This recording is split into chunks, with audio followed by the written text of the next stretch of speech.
PwC says total spending in the entertainment and media space will grow 3% every year over the next 5 years. But with spend expected to fall for traditional players such as newspapers, free-to-air TV, magazines and filmed entertainment, who is benefiting?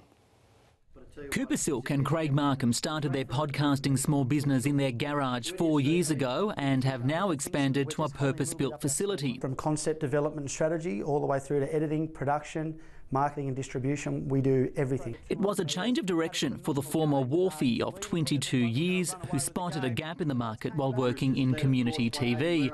They now boast clients in the banking and sporting fields. Business has grown 45% in the past 3 months. And they've recently employed 2 more people, expanding their workforce to 5. Cooper and Craig even have this mobile podcast studio to reach time-poor corporates. It's all part of their plan to capture a greater share of a growing market.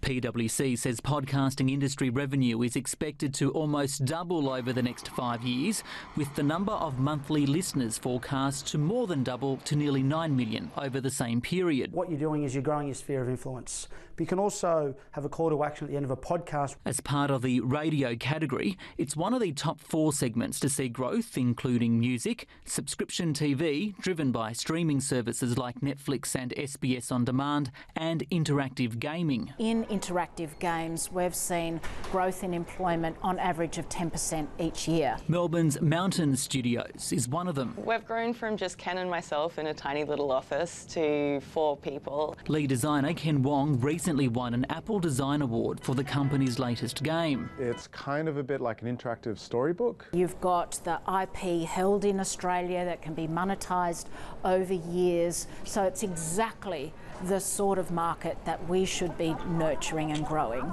Helping to nurture that growth is The Arcade, a not-for-profit collaborative workspace for game developers. Games are just a new way of telling stories and creating new experiences for players. Itself growing from 6 practitioners when it opened in 2013 to more than 140.